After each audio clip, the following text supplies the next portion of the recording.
सत साहिब सतगुरुदेव की जय। बंदी छोड़ कबीर साहिब जी की जय। बंदी छोड़ गरीबदास जी महाराज जी की जय। स्वामी राम देवानंद जी गुरु महाराज जी की जय हो।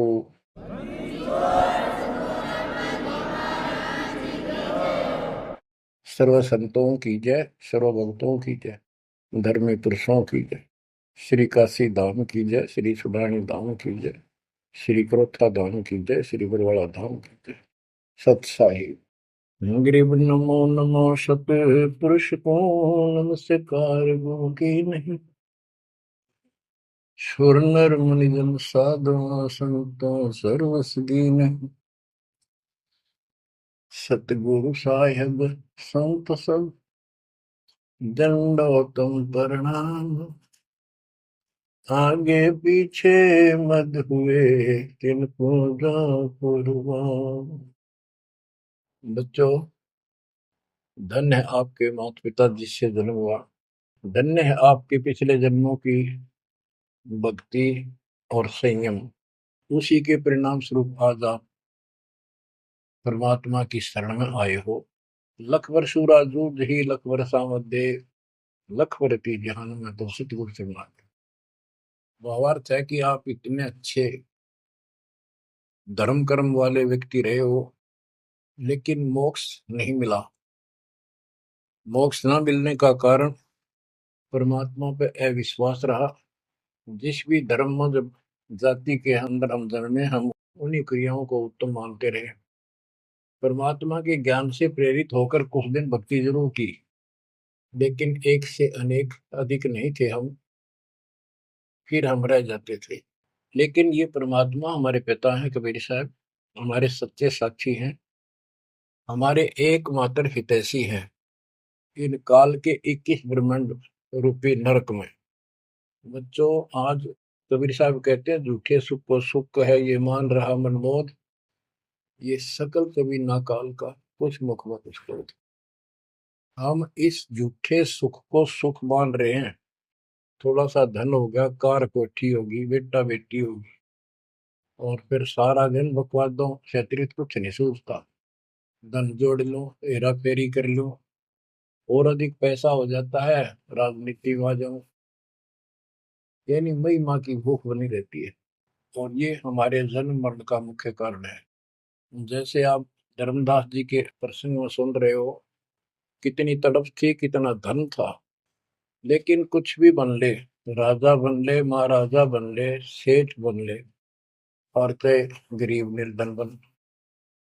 अब निर्धन को तो वैसे संतुष्टि नहीं, वो चाहता धन चाहिए। धन है तो सुख है। जिसका संतान नहीं है वो चाहता संतान है तो सुख है। कोई चाहता है मेरा सेठ धनवाला सोचता है कि मुझे कोई सुख नहीं। सुख तो इन राज्य महाराजों को होता है। राज्य महाराजों को सपने में भी सुख नहीं होता। बच्चों, यह बात जिस दिन आपके हृदय में बैठ जाएगी कि ये सुख है ही नहीं, रात को भी नींद नहीं आती इन राजाओं को, नेताओं को। लेकिन कुछ दिन कमांड चलती है इनकी, इसी में फूले रहते हैं। फिर ये भी सोचते हैं कि स्वर्ग में सुख होगा। स्वर्ग के राजा इंद्र, वो भी महादुखी, 24 घंटे टेंशन रहती है, कोई तप करता है और तेरे इस राज ने छीन ना ले। स्वर्ग का राजा नीचे यज्ञ करके या तप करके बनता है, और उसमें एक शर्त होती है कि तेरे शासन के दौरान, तेरे शासन काल में यदि कोई पृथ्वी पे ऐसा तप कर लेगा जो खंड ना हो, कुछ समय निर्धारित है, और 100 अश्वमेध यज्ञ निर्बाध कर गया, तो तेरी पदवी को छीन लिया जाएगा, उसको ये पद दिया जाएगा। तो बच्चों, उस राज को बनाए रखने के लिए इंद्र कति हद भी पार कर देता है, अति कर देता है। इज्जत बेइज्जती का सवाल भी नहीं रहता। एक प्रसंग आता है, मार्कंडे गोसाई तपस्या कर रहे थे बंगाल की खाड़ी में। इंद्र को पता चला कि एक साधक मार्कंडे बहुत जबरदस्त तप कर रहा है और कुछ दिनों में उसका तप संपूर्ण होने वाला है। और तेरी गद्दी जाएगी। उसने अपने देवता गुप्त रूप में गुप्तचर छोड़े होते हैं। इंद्र ने अपनी पत्नी भेजी उसका धर्म खंड करने के लिए। कति अंत हो जाता है आदमी जब अपनी पत्नी को परपुरुष के पास भेजता है, यह कति गिरावट की अंत आ जाता है। इतना जलील होना पड़ता है इस राज्य को बनाए रखने में, और वो भी हार जाती है। फिर इंद्र जाता है। ये लंबी कथा है, फिर कभी बताएंगे। मार्कंडे ऋषि इंद्र की पदवी को टारगेट करके तप नहीं कर रहा था। ये ऋषि क्या करते रहते हैं, ओम नाम का जाप करते हैं और तप, ये दोनों करते हैं। तप तो इन्होंने ब्रह्मा जी से लिया। ब्रह्मा जी कमल के फूल पर बैठे थे। जब वो होश में आए, कमल जल पे होता कमल का फूल, सब जगह जल ही जल था। आकाशवाणी हुई कि तप करो। यह आकाशवाणी उसने भगवान की मानी। 1000 वर्ष तप किया। फिर आकाशवाणी हुई सृष्टि रचो, यानी जीव उत्पत्ति करो। तो कहने का भाव ये है बच्चों, फिर बाद में इनको वेद मिले, ब्रह्मा ने वेद पढ़े। ये सारे ब्राह्मण ब्रह्मा की संतान है। इनका सबका गुरु ब्रह्मा जी है। ब्रह्मा जी ने इनको बताया ओम नाम का जाप वेद में लिखा है। बच्चों, ब्रह्मा जी ने वेदों को पढ़ा। उसमें यजुर्वेद अध्याय 40 मंत्र 15 में ओम नाम है। चारों वेदों में कहीं और दूसरा नाम नहीं, ना दोबारा ओम नाम का जिक्र है। तो इन्होंने ओम नाम तो वेदों से ले लिया और तब आकाशवाणी मान ली भगवान की ब्रह्मा जी ने। तो उसी ऋषियों ने उसी आधार पर साधना की। मार्कंडे भी वही डले डोरा था। उसको इतना जरूर पता था कि इंद्र का राज एक अन्य गानी ओम के जाप से ब्रह्मलोक प्राप्ति होती है। तो वो ओम नाम का जाप करता था, उधर से वो तप भी करता था। ओम नाम के जाप से ब्रह्म लोक प्राप्त होता है। गीता अध्याय 8 श्लोक 13 में गीता बोलने वाला प्रभु कहता है ओम इति एक अक्षरम ब्रह्म व्यवहारं माम अनुसमरण ये परियाति तजन देहम स याति परमाम गतिम। मुझ ब्रह्म का केवल एक ओम नाम है। जो इसका अंतिम सांस तक भक्ति करते हुए शरीर छोड़ के जाता है, वो ओम नाम से मिलने वाली परम गति यानी ब्रह्मलोक को प्राप्त होता है। ब्रह्मलोक प्राप्त होता है, ये कहाँ प्रमाण है? श्री देवी महापुराण 6ठे अध्याय में श्री देवी जी दुर्गा जी राजा हिमालय को बताती है। राजा हिमालय कहता है जी मुझे मोक्ष मार्ग बताओ। वो देवी का परम भगत था। देवी ने राजा हिमालय को बताया कि ओम नाम का जाप कर, इससे ब्रह्म की प्राप्ति होगी। दिव्य आकाश रूपी ब्रह्म लोक में रहता है। इति सिद्धम, ओम नाम के जाप से ब्रह्म लोक प्राप्ति है। गीता अध्याय 8 श्लोक 16 में लिखा है कि ब्रह्म लोक में गए साधक भी पुनरावृत्ति के अंदर है, दोबारा जन्म मृत्यु में आते हैं। अब जो साधना कर रहा है उसको कति उत्तम मान के कर रहा है, ना तो करे को नहीं, इच्छा ही नहीं बड़ा उसकी। बताओ, इनको ये नहीं बता तुम कर के रहे हो, इसका प्रतिफल क्या हो। एक कथा सुनाऊं, छोटा सा चुटकुला, सच्चाई है, चुटकुला नहीं। उदाहरण, दास के पास एक बहन अपनी दूसरी बहन को लेके आई। उसका पति शराब पिया करता और रोज पीटे, झगड़ा रखे। तो जो लेके आई थी उसका पति भी इतना नालायक था। परमात्मा ने दया करी, वो सुधर गया और तगड़ी भक्ति करने लग गया, खूब सुधर गया, चर्चा होगी गांव में। तो वो बहन बोली जी मैं तो अपनी बहन को देख के आई हूँ, इसके तो सारे सुख हो गए। मैं बेटी आपके भी होंगे, आपको ये हमारी मर्यादा का पालन करना पड़ेगा।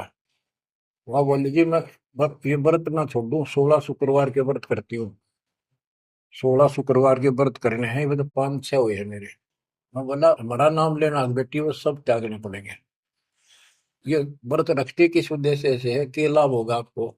फिर पता लगा, बताई थी किसी ने, अब तेरा पति शराब छोड़ देगा। मैं बोला पहले 16 शुक्रवार व्रत के प्रतिफल बताऊं के उसे, इसका लाभ क्या है। ये आन उपासना, ये डले डोने वाले क्या बताते हैं कि एक बहन का पति परदेश में गया था और वो 2-3-4 साल तक आया नहीं।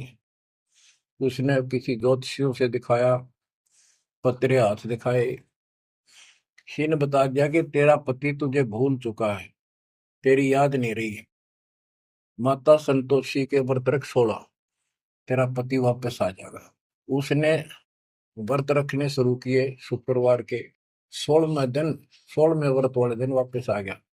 ये है इसका फल। और मैं बोला तेरा पति रोज आवे रोज कुटे, गाड़ेगी तू इस बता के, फूकेगी इन बर्ता, बुद्धि कान रखेगी तुम्हारी। तंते रखना नहीं चाहिए, 2-4 दिन ना हो तो बढ़िया, पिटाई देना हुआ। कहने का भाव यह बच्चों, इन गुरुआ गांव बिगाड़े संतो गुरुआ गांव बिगाड़े, ऐसे कर्म जीव का लागिए कीव जड़े नहीं जाड़े। तो मार्कंडे ऋषि इंद्र से कहता है, इंद्र तू इंद्र की पदवी छोड़ दे, अगले जन्म में गधा बनेगा।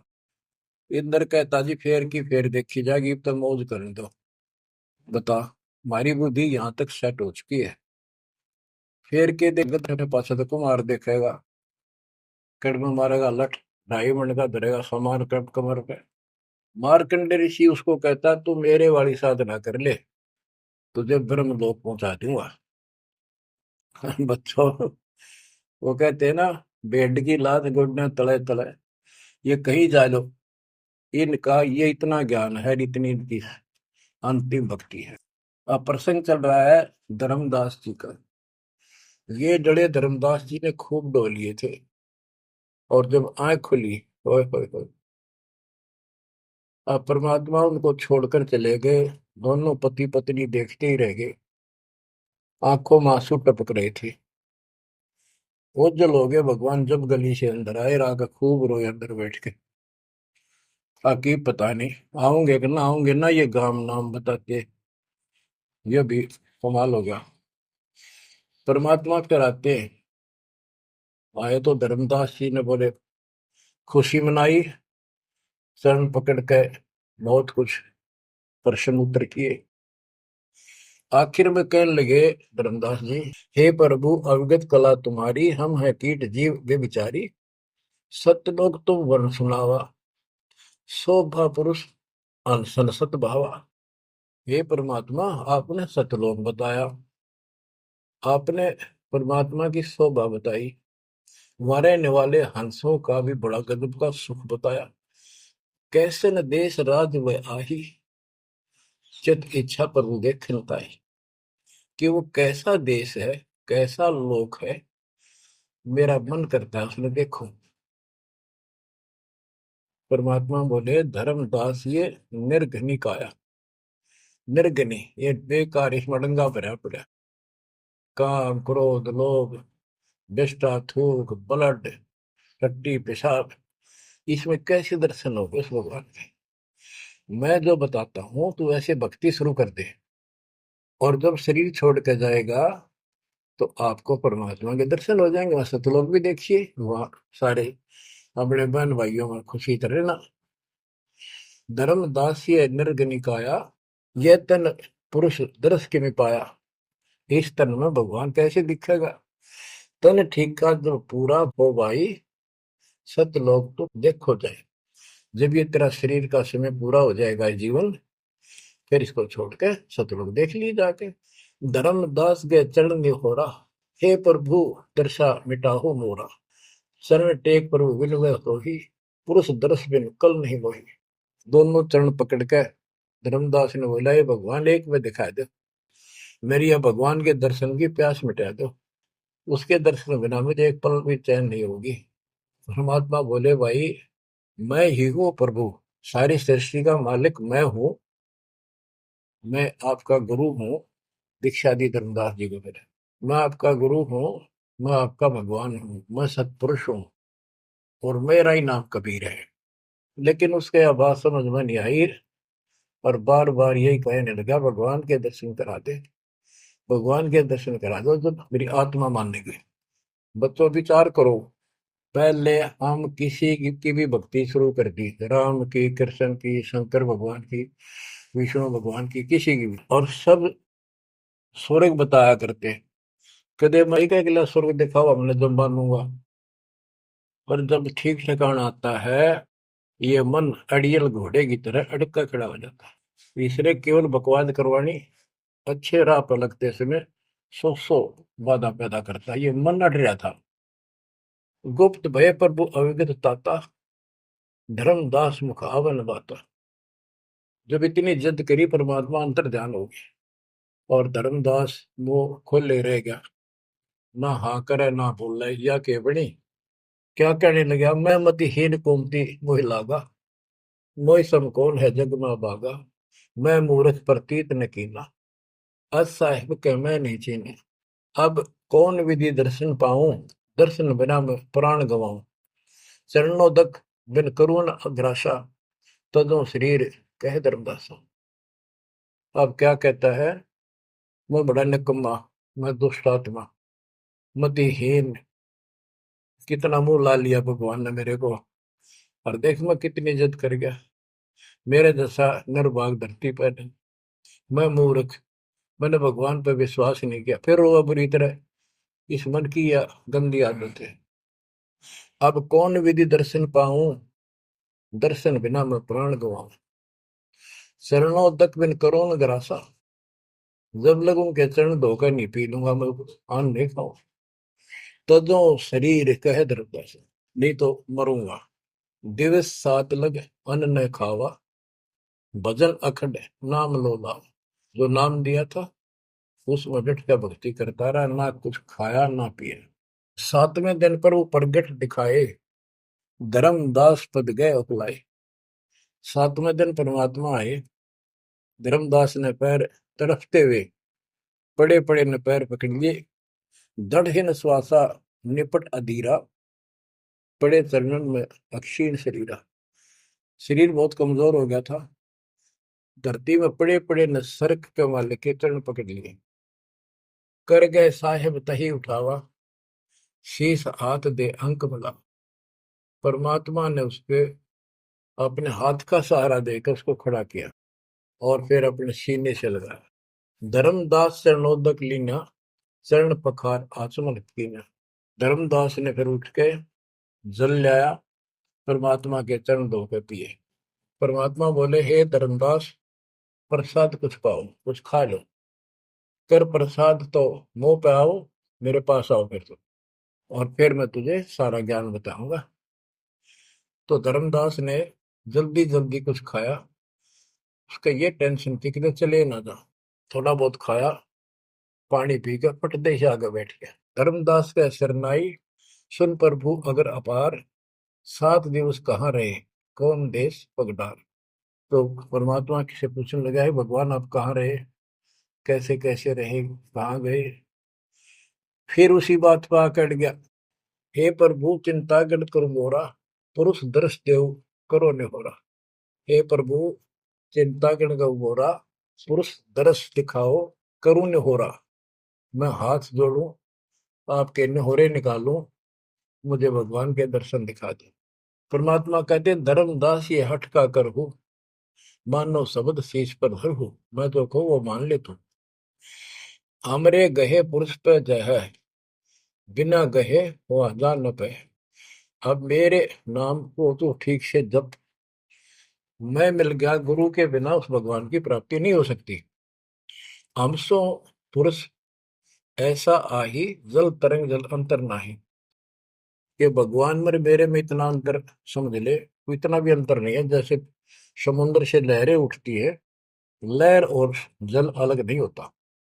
बच्चों, धर्मदास जी को खूब समझाने की चेष्टा की कि हमरी सूरत गहो चितलाई, तभी पुरुष पतन। मेरे को भगवान रूप समझो, तब मालिक की प्राप्ति होगी। से हृदय प्रतीत अस आने, गुरु और पुरुष भिन्न नहीं जाने। गुरु और परमात्मा को अलग नहीं समझा है। तो शिष्य में ऐसी श्रद्धा होनी चाहिए। जब लो चित असरीति ने आवे, जब लग ऐसा भाव नहीं होगा, तब लग जीव लोक नहीं सितावे। धर्मदास चित बहु सकाने, चरण टेक वो विनती ठाने। सारा कुछ कह लिया भगवान ने, पर उसने अपनी बात को ऊपर रखा। परमात्मा भी चाहते थे कि मैं एक अपना आई विटनेस तैयार करूं। हे प्रभु सत कहो तो पाही, तुम ते कुछ तुष्टाई नहीं। मोरे तुम पुरुष हो स्वामी, यम त छुड़ाओ अंतर्यामी। हो प्रभु, वर्णव लोक की शोभा, ताते आदि मोर मन लोभा। आपने इतना सुंदर लोक बताया, वहां के इतने सुख बताए, तो इसलिए मैं देखना चाहता हूँ। तब लीला बहुत हम देखा, आपके चमत्कार मैंने बहुत देख लिए। पुरुष दर्श बिन रह ये रेखा, भगवान के दर्शन नहीं कर लूंगा इतना मेरे मन का दोष निकले नहीं। जो किंकर पर हो दयाला, तो छिन में होएगा पुरसाला। कि मेरे दिल का कांटा जब निकलेगा, जब आप यह दया कर दोगे। तब परमात्मा ने कहा, धर्मदास ठीक है, चलो। बच्चों, उस समय परमात्मा कबीर जी और धर्मदास अकेले उसके एक बगीची सी थी, उसमें थे, दोनों ही जने थे। धर्मदास जी की आत्मा को लेके परमात्मा ऊपर चले गए। पीछे से लोगों ने देखा, घर वालों ने जाके देखा, धर्मदास आया नहीं, क्या हो गया। वो बेहोश पड़ा, जैसे कोमा में होता है, मरा नहीं। 3 दिन तक ऐसा रहा। मालिक को ऊपर लेके गया। धर्मनी जो ऐसो चित के ना, तन तद चल लोक प्रवीणा। छोड़ इस शरीर को, चल मेरे साथ। राखो तन गौर ले हंसा, ता पहुंचे जा काल ही संसा। क्षण एक में पहुंचे जाई, अवगत लीला लखे को पाई। शोभा लोक देख सुख माना, और उदित असंख्य शशि और भाना। इतना प्रकाश उस लोक का, जैसे असंख्य सूर्य और चांद उदय हो गए हो। परमात्मा कबीर जी जिंदा बाबा के रूप में थे। जब सतलोक में पहुंचे, और जब उस परमात्मा के महल के सामने सतलोक में संतरी खड़ा था, परमात्मा बोले, भाइयों, मृतलोक से एक हंस आए हैं, धर्मदास इनका नाम है, और इनको वह परमात्मा के दर्शन कराओ सतपुरुष के। द्वारपाल ने एक और भगत को बुलाया और कहा, इनको सतपुरुष के दर्शन करा के लाओ, महल में ले जाओ, दरबार में। जब वो लेके चला धर्मदास जी को, बहुत से भगत और आगे हंस, हंसनी, यानी जैसे यहाँ भगत कहते हैं वहाँ हंस कहते हैं, भगतमती कहते हैं, वहाँ हंसनी कहते हैं। हंस का अर्थ है, हंस एक पक्षी है जो बुगले जैसा होता है, कति सेम टू सेम। लेकिन उसका गुण ये होता है, वो मांस मच्छी नहीं खाता, भूखा मर जाएगा, केवल मोती खाता है। अर्थात संत भगत वो होता है जो सब बकवाद छोड़ दे, केवल राम नाम के मोती सेवा सुमन दान करे, उनको हंस कहते हैं। तो काफी हंस इकट्ठे होकर आगे भगत और हंसनी भगतमती। बच्चों, जैसे दास बताता रहता है, जो बच्चे स्कूल में सुख लेना चाहते हैं और वहां बकवादों में लगे रहते हैं, वो सदा दुखी होते हैं। अपनी पढ़ाई पूरी करके बढ़िया नौकरी मिल जाए, फिर नाचो गाओ, वहां सुख लो सारा। नाचने गाने का मतलब यहाँ पृथ्वी लोक पर रहना नहीं। भाव ये है कि जब आप सतलोक चले जाओ तो वहां मौज करियो सारी। यहाँ काहे का नाचना और कित का गाना, एक पलक में पता नहीं क्या हो जाए। तो जैसे सतलोक में दूसरे धर्म वाले कई कहते हैं, जो सतलोक की महिमा बताते हैं, कि सतलोक में प्रकाश ही प्रकाश है, वहां और कुछ है ही नहीं। वो आत्मा उसमें ऐसे मिल जाती है जैसे बूंद समुद्र में। ये पूरा राधा स्वामी पंथ, सत्ता सौदा वाले, सरसा वाले, गुरुदेव वाले, और भी सब इस यह रटला रहे, वहां कुछ नहीं है। और आंखों देखा धर्मदास क्या बताता है, वाणी पढ़ता हूँ, ये वैसे लिखी हुई है पुराने समय की, शुद्ध नहीं है इतनी, लेकिन अर्थ गजब का है इसका। कहते हैं, जित देखा जगमग झलका ही, देखत हर्षित भय ही भाई। धर्मदास ने जहां देखा, इतनी सुंदरता, प्रकाश में गजब का नूर, चमक, देख देख खुश हो रहा है। द्वारपाल हंस जो रहिया, ता में एक हंस से कहिया, ए हंस, तुम जाओ लिवाई, पुरुष दर्श दे आनो भाई। इसको धर्मदास को ले जाओ, परमात्मा के दर्शन करा के वापस यहीं ले आना। चले लिवाए पुरुष तब पैजा, अचानक हंस वो आए तब ही, वहां बहुत से अचानक और हंस आगे वक्त। करत कोलाहल मंगल चारा, शोभा अद्भुत अंग अपारा। ओहो, उनके जो वहां पर भगत आए और भगतनी आई, इतने गजब के सुंदर शरीर देखते ही बने। उनके गले में रत्नों की माला और जगमग दे, बहुत गजब का, बहुत सुंदर कपड़े पहन रखे, अमर चीर शोभा धर्माए। अनसन भाल शोभा के वर्णो। धर्मदास कहता है कि उन हंसों के माथे की शोभा क्या बताऊं, बहुत गजब की। रवि करता रोम षोडश चंद्र भाल छिवि लहु, यानी 16 चंद्रमा का प्रकाश हो उनके माथे की, इतनी चमक थी, इतना नूर था। हंस कांति प्रतिरोम प्रकाशा, हीरा मणि उदित रोमासा। उनके शरीर की इतनी गजब की शोभा थी, प्रत्येक की, रोम रोम की, जैसे हीर और मोती चमक रहे हो। उनके शरीर का प्रकाश षोडश रवि, अनशन छवि मोहा, देह प्राण शुभ अमृत शोभा। उनके शरीर की शोभा 16 सूर्यों के प्रकाश जितनी थी। आप वहां भगवान के दरबार में पहुंच जाते हैं वो लेकर के, सिंहासन से भी देखत मनमोहा। ओहो, सुरती हंस अग्रानी अगाने, सत्य पुरुष सकल देखत अरसाने। वहां लेकर गए नाचते गाते हुए। जब उसने भगवान को देखा, धर्मदास जी ने, इतना गजब का प्रकाश, एक रोम शरीर के बाल की चमक, करोड़ सूर्य करोड़ चांद मिला दे। एक रोम रवि शशि कोटि सा, एक रोम की शोभा करोड़ सूर्य और चंद्रमा जैसी। पुरुष प्रकाश सतलोक अंजोरा, ताने पहुंचे निरंजन चोरा। के उस सतलोक का इतना सुंदर प्रकाश है, वहां ऐसी व्यवस्था है कि वहां ये काल निरंजन, ये चोर नहीं जा सकता, यानी इसका वहां भय नहीं है। अब सुनो, 4-5 पंक्तियों में कमाल कर दिया। पुरुष कबीर देखा एक भाई, धर्मदास पुन रहे लज्जाई। वहां पर परमात्मा, तो सतलोक का मालिक, असंग ब्रह्मांड के तख्त पर सिंहासन पर विराजमान था, वो वही सूरत थी, उनके साथ धरती से नीचे से आया था। ओहो, देखो, ये तो लिखा है कबीर सागर में, ये वो सुना रहा हूँ। और वास्तविकता आपको बताई कि परमात्मा स्वयं उसको साथ लेकर गए और वो चौवर करने लगे उसके ऊपर। हमने इसका रस निकालना, सारा रस निकालना है। कबीर सागर का बहुत अड़ंगा कर रखा है इन्होंने, फिर भी हमने निष्कर्ष देखना है। जब धर्मदास जी ने देखा कि ये कबीर इनका सेवक है और ये है भगवान, उसमें रूप दो थे। जब परमात्मा खड़े हुए और जिंदा बाबा वाला रूप उस तख्त पर विराजमान हुआ, बच्चों जिसको धर्मदास भगवान मान रहा था, वो खड़े हुए सतपुरुष, और परमात्मा जिंदा बाबा वाले वेश सिंहासन पर विराजमान हो गए, और वो चवर लेकर खुद परमात्मा उस कबीर जिंदा बाबा पर करने लगे। धर्मदास का आश्चर्य का ठिकाना नहीं कि अभी भगवान यो है कि ये है।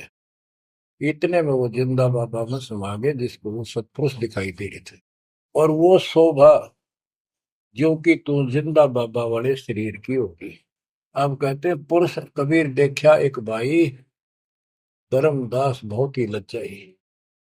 वह मुझे प्रतीत नहीं आई, हे परमात्मा कैसी कुमुख हिम्मत छाई।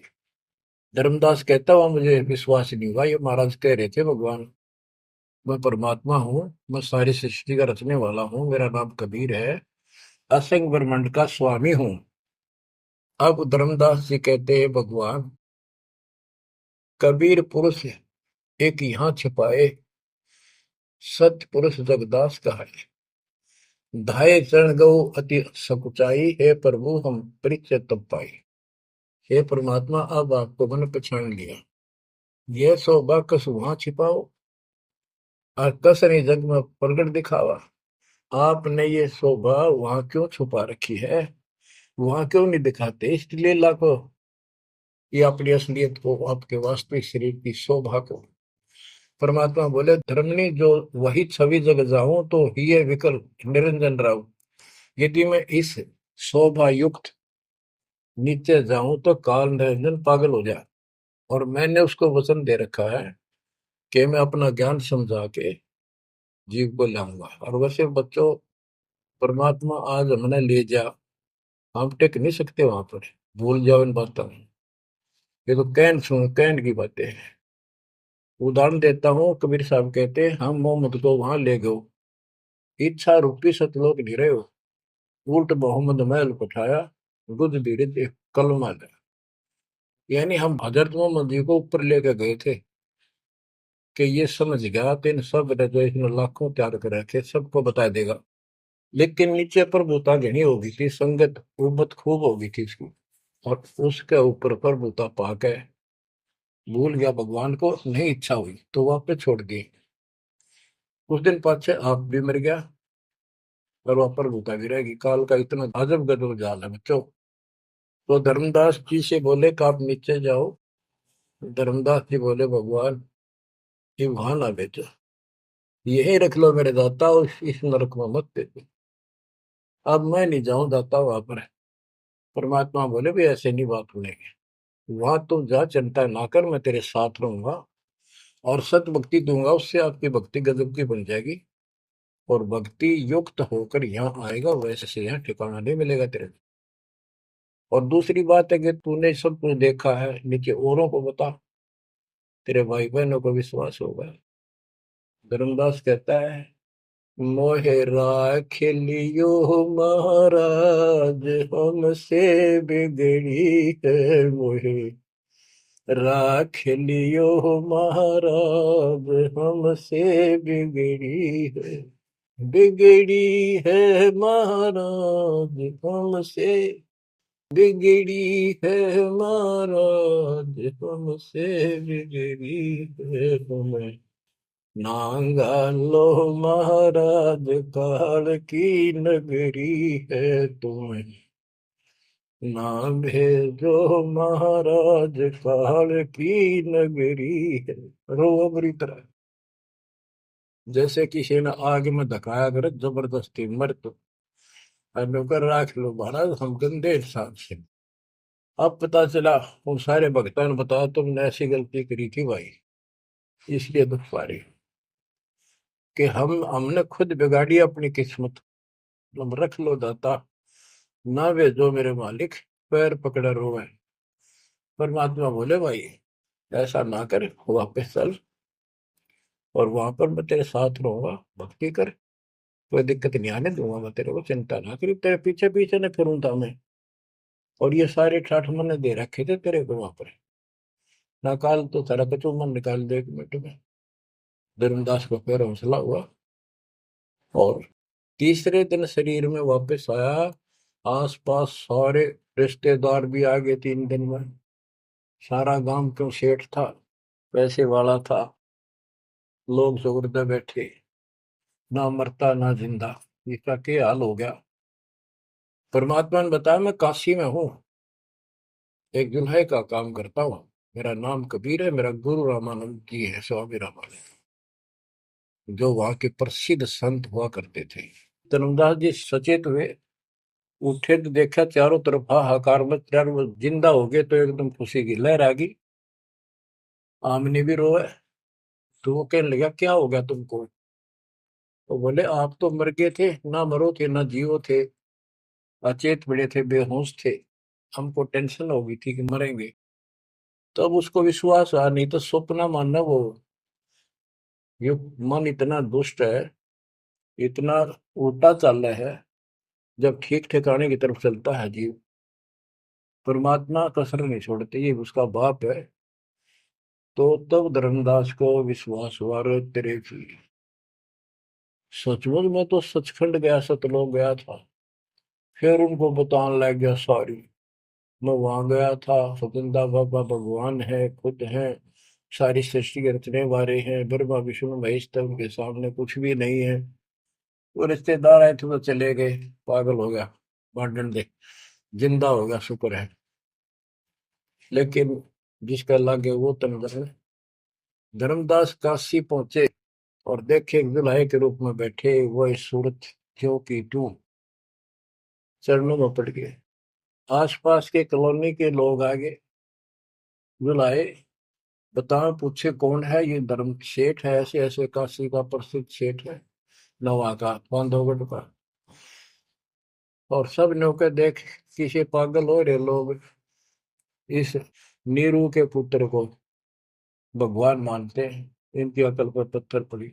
यानी जुलाहे भी ये बात बोले, जो देखा वो यही कहे। धर्मदास जी ने चरण पकड़ कर छोड़े नहीं, परमात्मा गलती बहुत होगी, हे दयालु माफ करो।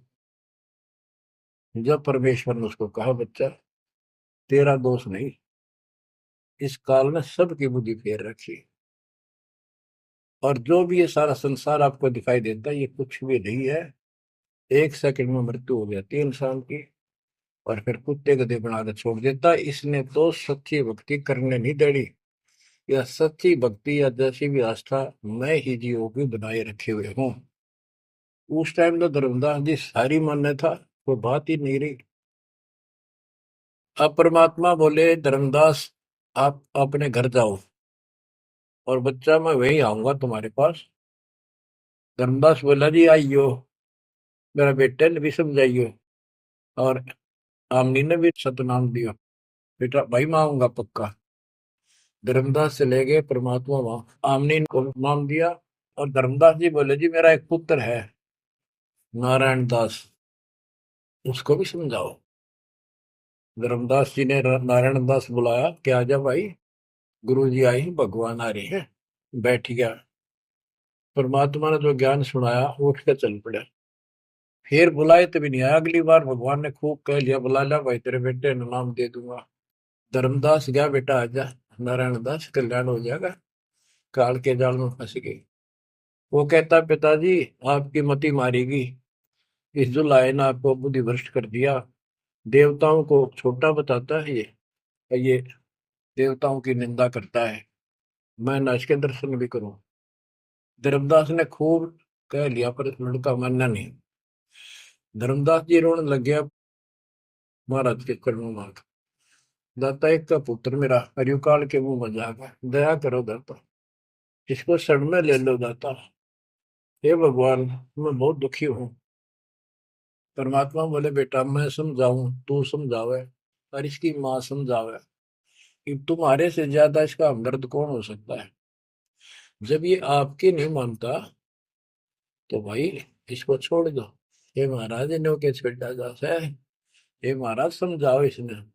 परमात्मा बोले, भाई यो काल का दूत भेज रखा तेरे घर पे, तेरे कति चौगुरते तो बांध रखा तू, या बात मान ले मेरी। अब काल का दूत का धर्मदास का दुख हुआ इस बात का। आए इकलौते पुत्र ने गुरु जी काल का दूत क्यों बतावे हैं। परमात्मा बोले कि तेरा बेटा कहाँ पर है, उसको एक बार ले आया यहाँ पर। धर्मदास बोले, बेटा चल तो कुछ ना सुनिए, बैठ जाओ बस। वो आ गया। परमात्मा ने उसकी तरफ ऐसे आशीर्वाद वाला हाथ किया, और धर्मदास से बोला, देख ये है तेरी बॉडी के अंदर, इस शरीर के अंदर यू काल बैठा। उसका शकल देखी उसने छोरे के अंदर से, वो वास्तविकता थी उसको काल के दूत की। ओछा माता, लंबे दूत, विकराल शरीर। परमात्मा बोले, यू बैठा इसके अंदर, यू काल का दूत है, ये कभी भी नाम नहीं लेगा, ना तेरे साथ चलेगा। जब धर्मदास बोला, नारायण दास है, जा बेटा जा, जा कर ले काम, कर ले काम। चरण में पड़ गया, भगवान मेरा तो बीज नष्ट हो गया, हे भगवान मेरा तो वंश ऊपर चलेगा, बताइए काल पैदा कर हो गया मेरा तो। परमात्मा बोले, वंश ने के चाटेगा, तू पीछा छुटवा ले यहाँ से बेटा, क्या करेगा इस वंश का। ये तो काल खाई खुराक का, पहन पोशाक का, यम का बकरा पड़ता है, लेकिन हमारे तो रंग चढ़ रहा है। लोग के कहेंगे, फलाना के कहेगा, संतान ना हुई थी, संपत्ति ने कौन लगा, कई बीमारी बांट रखी है, कई रोग ला रखे काल। परमात्मा बोले, ठीक है, तेरे को मैं अपना बच्चा, अपना हंस भेजूंगा, और आज से 1 साल के बाद तेरे घर में पुत्र उत्पन्न होगा, उसका नाम चूड़ामणि रखना। उस समय बताते हैं धर्मदास की उम्र 80 साल की हो चुकी थी और आमनी देव भी वरदौलिये थे। ये धर्मदास के आप विश्वास हो गए, ये मालिक हे परमात्मा, इस उम्र में कौन कैसे बच्चे होंगे हमारे, हम तो कति वृद्ध हो चुके हैं। तब दाता ने कहा, देख उधर देख, तेरे आंगन में एक छोटा सा बच्चा ऊपर से आया, आंगन में हाथ पैर मारे नो, एक पत्ते के ऊपर लेट गया आके, साथा आया पत्ता से, ये तेरे घर में 1 साल के बाद आएगा। इतने वो अंतर्धान हो गया, कुछ विश्वास कुछ अविश्वास, परमात्मा की दया हुई, आमनी को गर्भ रहा, 9वें महीने 10वें दिन बच्चा हो गया, नाम चूड़ामणि रखा। पर तू कुल की चिंता करता था, तेरा 42 पीढ़ी तक तेरा वंश चलेगा, चिंता ना कर। जब उसका दिल डटा, बच्चों गजब की बातें हैं, तो मैं धीरे धीरे इसको पूरी सुन लो, कथा को आपके बहुत से अंधेरे हट जाएंगे। अब परमात्मा ने चूड़ामणि शाना हुआ, उसको दीक्षा दी, उसी को धर्मदास जी को भी गुरु पद दे दिया था। पर बोला तो किसी ने मंत्र ना दिया, सारा सार नाम तक दे दिया उसको, और कसम खवा दी कि ये नाम किसी को नहीं बताएगा। जब धर्मदास डिगमग देखे तो उसके लड़के को गुरु पद दे दिया चूड़ामणि को, केवल 5 नाम, ये 7 में से 5 बीच बीच के दिए, और बेटा इसी को तू आगे देता रहना, तेरे गुरु पद दे दिया। परमात्मा की कोशिश थी, ये मंत्र करते रहेंगे, इनको मनुष्य जीवन मिलते रहेंगे, भगवान की आस्था इनमें बनी रहेगी, कुछ लाभ होते रहेंगे, और इस बिजली पीढ़ी तक जाना था उनको। लेकिन धर्मदास को बता दिया था कि काल मेरे नाम से 12 पंथ चलाएगा, जो सारे गलत साधना करवाएगा, और तेरे वंशज तेरे परिवार वाले 6ठी पीढ़ी में जाके ये असली नाम भी छोड़ देंगे। एक टकसारी पंथ होगा, उसकी साधना शुरू कर देंगे, तो एक आने की नहीं होगी। जो इब सारे धर्मदास वाले गामा खेड़ा वाली गद्दी में वो टकसारी वाले की साधना चल रही है, वो 5 नाम भी गए। फिर धर्मदास रोने लग गया, ये मालिक इनका उद्धार कैसे होगा। तो बोले, मैंने कुल दिया तेरा 42 वंश, तेरे उद्धार उसका होगा जो मैं भेजूंगा, एक संत भगत अपना दास, उससे तेरे पीढ़ी वाले नाम लेंगे या सारा संसार लेगा, सबकी मुक्ति हो जाएगी। बच्चों, परमात्मा की असीम रजा है, आप ये सत्यनारायण कथा सुन रहे हो और सुनते रहो, मुश्किल से ये अमर कथा मिली है सुनने को। मालिक आपको मोक्ष दे, सदा सुखी रखे। सत साई।